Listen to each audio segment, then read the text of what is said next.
आज ओपीडी में एक young girl I, married life only 1 year, एक बेसिक इवैल्यूएशन फॉर इनफर्टिलिटी के लिए आई थी। उसका अल्ट्रासाउंड किया। She was on second day of her periods. Ultrasound में पता चला कि उसके अंडेदानी में अंडे बहुत कम है। मैंने ब्लड टेस्ट कराया जिसको हम बोलते हैं AMH, एंटी मुलेरियन हार्मोन, और to my surprise and to her surprise it was very लो।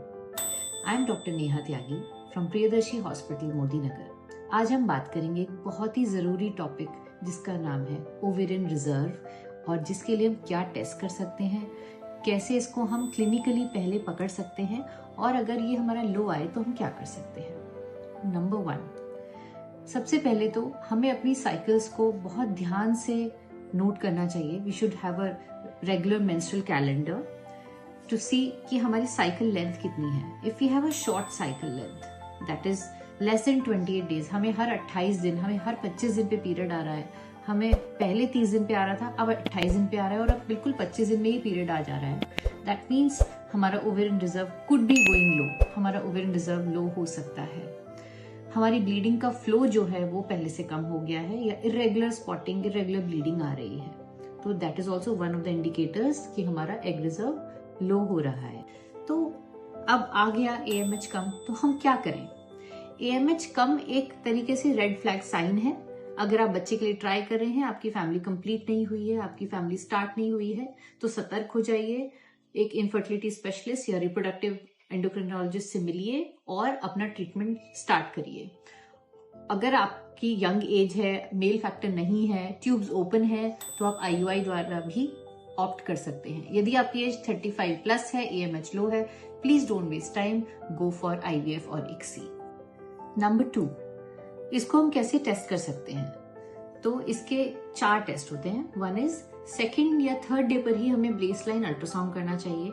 बहुत सारे गायनेकोलॉजिस्ट अवॉइड करते हैं, इवन पेशेंट्स अवॉइड करते हैं कि ब्लीडिंग के दौरान अल्ट्रासाउंड ना किया जाए, but it is very important, क्योंकि वही टाइम है जब हम enteral follicle count, that is जो अंडे बनने की आगे पोटेंशियल रखते हैं, वो फॉलिकल्स जो हैं उनको हम काउंट करके देख सकते हैं कि वो अंडेदानी में कितने दिख रहे हैं। तो that is very very important. If enteral follicle count of both ovaries, दोनों ओवरी का मिला करके 8 से कम है, 10 से कम है, तो वो हमारा बॉर्डरलाइन ओवेरियन रिजर्व, और दोनों का मिला के 5 से कम है तो वो पुअर ओवेरियन रिजर्व पेशेंट्स हो जाते हैं। तो इस सेकेंड डे पर हम एक ब्लड टेस्ट कराते हैं जिसको बोलते हैं FSH, फॉलिकल स्टिमुलेटिंग हार्मोन। ये एक दिमाग से बनने वाला हार्मोन है, जैसे कि अगर अंडेदानी जिद्दी हो गई है, अंडे कम हो गए हैं, तो वो FSH बढ़ता जाएगा। यानी वो दिमाग से जो निकलने वाला हार्मोन है वो एक किक होता है कि उसको और जोर लगाना पड़ेगा, धक्का मारना पड़ेगा ओवरी को, ताकि वो अंडे बनाए। तो FSH जो है हमारा बढ़ता चला जाता है। Any value more than 8 is indicative of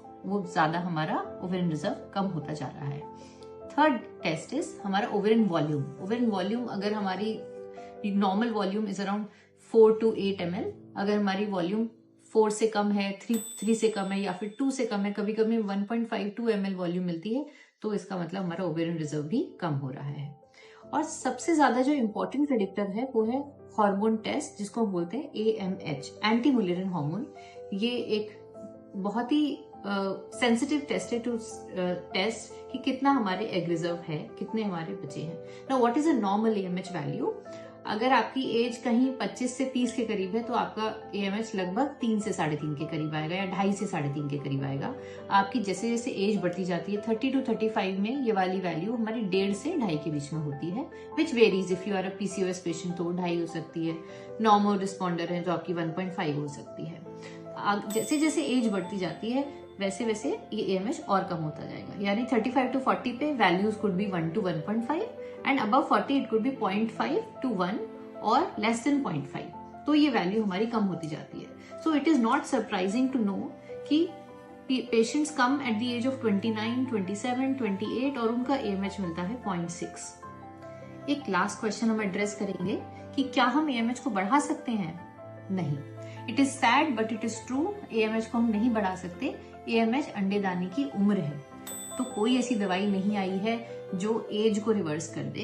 हाँ, there are some experimental treatments like PRP and stem cell therapy which are use for ovarian rejuvenation, लेकिन ये सब अभी प्रूवन थेरेपीज नहीं है, इनमें अभी बहुत प्रॉमिसिंग रिजल्ट्स नहीं आए हैं।